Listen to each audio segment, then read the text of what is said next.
राधे राधे, जय श्री कृष्णा, जय श्री राम। साथियों, आप सभी का त्योहारों के रंग में हार्दिक स्वागत है। आज की इस वीडियो में हम इंदिरा एकादशी की कहानी सुनाएंगे कि किस वजह से इंदिरा एकादशी का व्रत रखा जाता है। तो आज की वीडियो में इंदिरा एकादशी की कथा सुनाएंगे।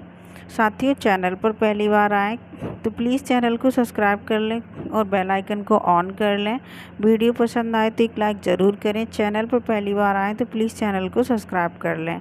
तो चलिए दोस्तों, आज की वीडियो शुरू करते हैं। आज की कथा है, धर्मराज युधिष्ठिर कहने लगे कि हे भगवान, अश्विन कृष्ण एकादशी का क्या नाम है, इसकी विधि तथा फल क्या है, सो कृपा करके कहिए। भगवान श्री कृष्ण कहने लगे कि इस एकादशी का नाम इंदिरा एकादशी है। यह एकादशी पापों को नष्ट करने वाली तथा पितरों को अधोगति से मुक्ति देने वाली है। हे राजन, ध्यानपूर्वक इसकी कथा सुनो। इसके सुनने मात्र से ही वायपेय यज्ञ का फल प्राप्त होता है। प्राचीन काल में सतयुग के समय में महेशमती नाम की एक नगरी में इंद्रसेन नाम का एक प्रतापी राजा धर्मपूर्वक अपनी प्रजा का पालन करते हुए शासन करता था। वह राजा पुत्र पौत्र और धन आदि से संपन्न और विष्णु का परम भक्त था। एक दिन जब राजा सुखपूर्वक अपनी सभा में बैठा था तो आकाश मार्ग से महर्षि नारद उतरकर उसकी सभा में आए। राजा उन्हें देखते ही हाथ जोड़कर खड़ा हो गया और विधिपूर्वक आसन व अर्घ्य दिया। सुख से बैठकर मुनि ने राजा से पूछा कि हे राजन, आपके सातों अंग कुशल पूर्वक तो हैं। तुम्हारी बुद्धि धर्म में और तुम्हारा मन विष्णु भक्त में तो रहता है। देव ऋषि नारद की ऐसी बातें, जो देव ऋषि नारद थे, तो उनकी ऐसी बातें सुनकर राजा ने कहा, हे महर्षि, आपकी कृपा से मेरे राज्य में सब कुशल हैं तथा मेरे यहाँ यज्ञ कर्मादि सुकृत हो रहे हैं। आप कृपा करके अपने आगमन का कारण कहिए। तब ऋषि कहने लगे कि हे राजन, आप आश्चर्य देने वाले मेरे वचनों को सुनो। मैं एक समय ब्रह्मलोक से यमलोक को गया। वहाँ श्रद्धापूर्वक यमराज से पूजित होकर मैंने धर्मशील और सत्यवान धर्मराज की प्रशंसा की। उसी यमराज की सभा में मैं महान ज्ञानी और धर्मात्मा तुम्हारे पिता को एकादशी का व्रत भंग होने के कारण देखा। उन्होंने संदेशा दिया, सो मैं तुम्हें कहता हूँ।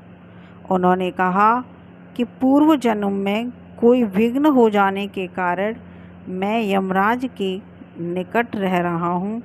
सो हे पुत्र, यदि तुम आश्विन कृष्णा इंदिरा एकादशी का व्रत मेरे निमित्त करो तो मुझे स्वर्ग की प्राप्ति हो सकती है।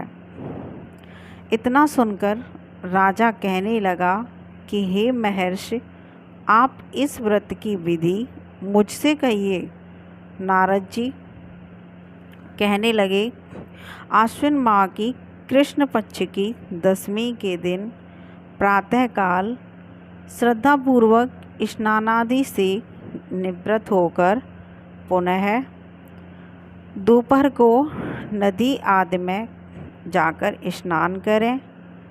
फिर श्रद्धापूर्वक पितरों का श्राद्ध करें और एक बार भोजन करें। प्रातःकाल होने पर एकादशी के दिन दातून आदि करके स्नान करें।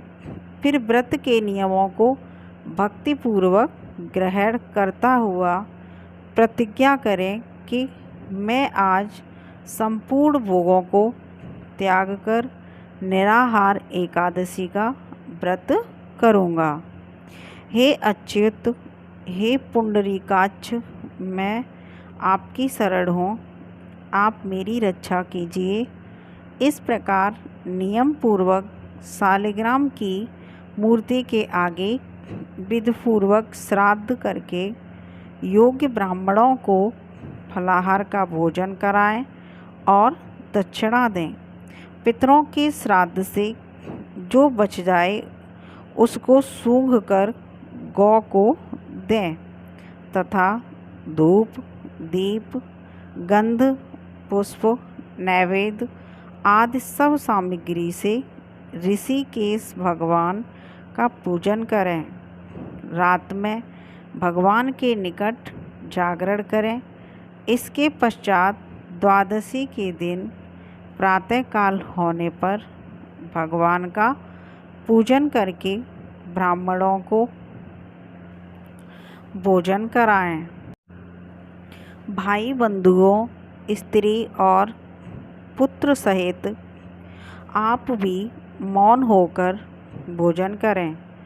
नारद जी कहने लगे कि हे राजन, इस विधि से यदि तुम आलस्य रहित होकर इस एकादशी का व्रत करोगे तो तुम्हारे पिता अवश्य ही स्वर्गलोक को जाएंगे। इतना कहकर नारद जी अंतर्ध्यान हो गए।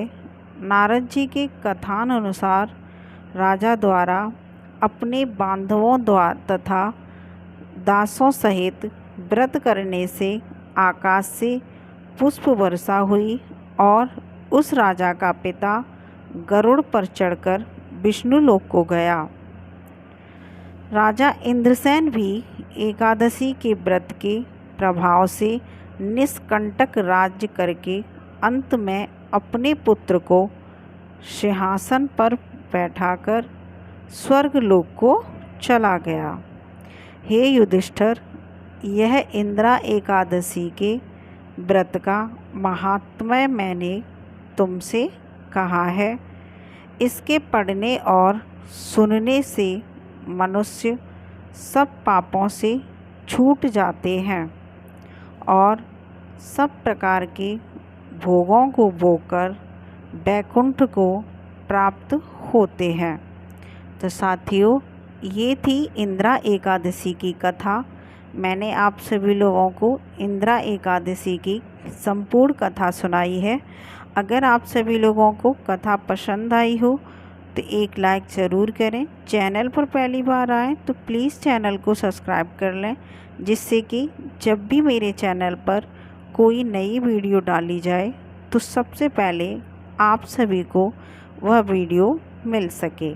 फिर मिलते हैं अगली वीडियो में। धन्यवाद।